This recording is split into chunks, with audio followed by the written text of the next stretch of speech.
युद्ध चाहता है चीन? ये सवाल इसलिए उठ रहा है क्योंकि पिछले कई दिनों से करीब 5 मई से भारत और चीन की सीमा पर जो तनाव चल रहा था लद्दाख में, वो एक अगले स्तर पर पहुंच गया है तनाव। और अब दोनों तरफ के बीच हिंसक झड़प हुई है और उसके बाद से आर्मी स्तर पर भी इसे सुलझाने की कोशिश हो रही है।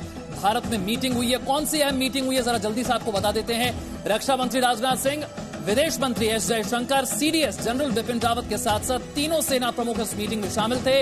इस मीटिंग में भारत और चीन के बीच जो तनाव चल रहा है, कल रात से लेकर अब तक जो स्थिति पैदा हुई है, जो हिंसक झड़प हुई है, इसके बारे में पूरी जानकारी, उस पर चर्चा और उसके बाद प्रधानमंत्री को जानकारी इस पर दे दी गई है। चीन का विदेश मंत्रालय बार बार कह रहा है कि स्थिति को हम सुलझाने की कोशिश कर रहे हैं। चीन का विदेश मंत्रालय अपने आप को यानी कि चीन को विक्टिम दिखाने की यहां पर कोशिश कर रहा है।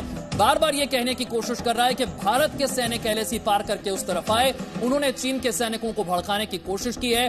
भारत और चीन के बीच लद्दाख में कहां पर विवाद है, जरा मैप के जरिए भी आप समझ लीजिए। पेंगोंग लेक भी आपको दिखा रहे हैं, फिंगर 4 से लेकर फिंगर 8 तक का इलाका भी आपको दिखा रहे हैं, किस तरह से और कहां पर विवाद है और कहां पर तनाव है। यही वो इलाका है जहां पर पिछले कई दिनों से तनाव चल रहा है। यहां पर डी-एस्केलेट होने की खबरें लगातार आ रही थी। जब आर्मी स्तर की बातचीत हुई, यह फैसला भी किया गया कि सेनाएं पीछे हटेंगी, लेकिन इसके बाद कल रात जो होता है उसने चिंता बढ़ा दी है कि स्थिति इस वक्त है क्या। चीन के सैनिक यहां पर पीछे हटे थे, जो एरो के जरिए आप देख रहे हैं, गलवान वैली आप देख रहे हैं, 2.5 किलोमीटर करीब पीछे हटे थे। यह खबर भी हमने आपको बताई थी और उससे ऐसा लग रहा था कि अब तनाव कम होना शुरू हो रहा है।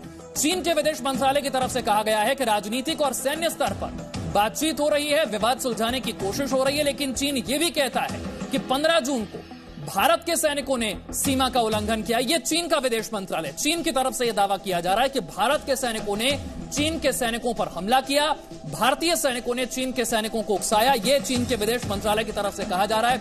लेकिन दुनिया समझती है कि चीन की विस्तारवादी नीति क्या है और एलएसी पर किस तरह की हरकतें चीन करता है। भारत की तरफ से जो मीटिंग्स हुई हैं, जो जानकारी सामने आई है, रक्षा मंत्री, विदेश मंत्री, सीडीएस और तीनों सेना प्रमुखों के बीच ये बैठक हुई। इसमें भारत और चीन के बीच जो तनाव इस वक्त बना हुआ है, उसे लेकर चर्चा की गई। प्रधानमंत्री को इस बारे में जानकारी दे दी गई है।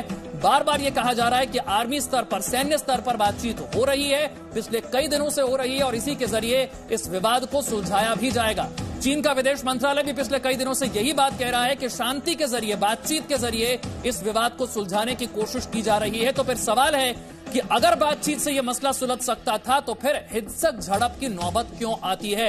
एक कमांडिंग ऑफिसर स्तर के अधिकारी का शहीद होना यह कोई छोटी घटना नहीं है। हमारे दो संवाददाता रवि त्रिपाठी और रविंद्र हमारे साथ हैं, दो रक्षा विशेषज्ञ हमारे साथ हैं, के सिन्हा और एसबी अस्थाना साहब।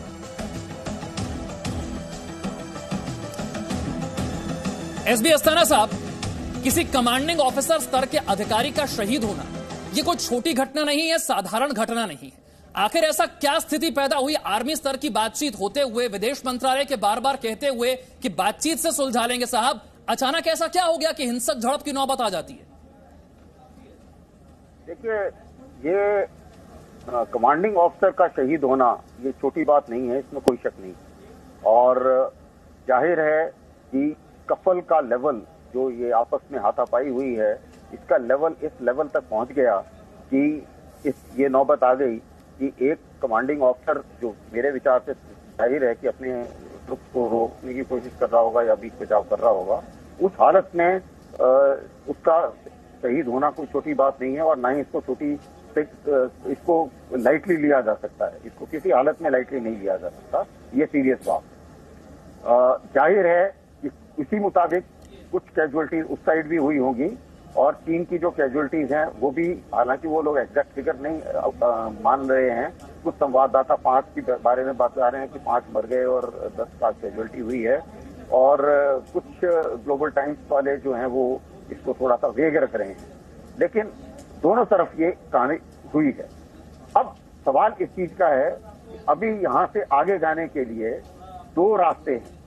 एक रास्ता तो बातचीत की तरफ से जाता है, दूसरा रास्ता ये है कि भाई इसका एक जो एस्केलेशन डायनेमिक्स हम लोग बोलते हैं कि जब उसको स्तर को बढ़ाया जाए, जो कन्फ्रंटेशन का स्तर है, उस स्तर को बढ़ाने के लिए नेक्स्ट स्टेप पे जाया जाए या नहीं जाया जाए, इसके बारे में जितनों जो अभी आपने मीटिंग्स के बारे में आप लोगों ने जिक्र किया, ये उन मीटिंग्स में यही चीज डिसाइड होती है। जहां तक लोकल लेवल पर लड़ाई का सवाल है या फायरिंग का सवाल है या जो भी एक्शंस लेने हैं वो कमांडर ऑन ग्राउंड लेते हैं और वो उनको पूरी छूट होती है उनको देने के लिए।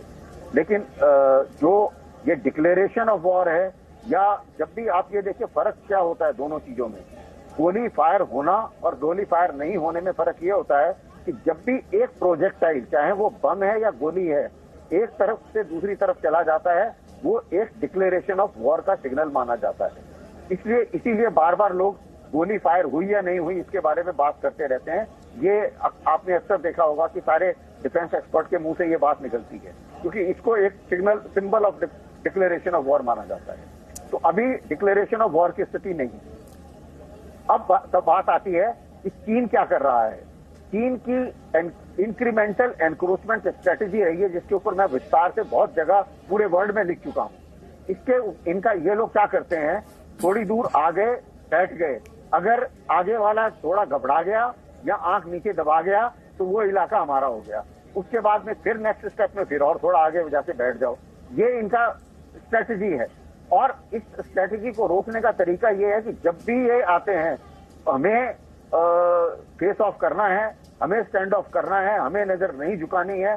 हम लोग अपनी आंख जो है नहीं झपकाएंगे, पहले उन्हीं की आंख झपकेगी और हमें उनको जिसे बोलना चाहिए आंख में देखकर और उनको पूरी। ठीक है अस्थाना साहब, मैं आपके पास आऊंगा। प्रधानमंत्री मोदी और राज्यों के presenting V news app available on Google play and app store. Download it now.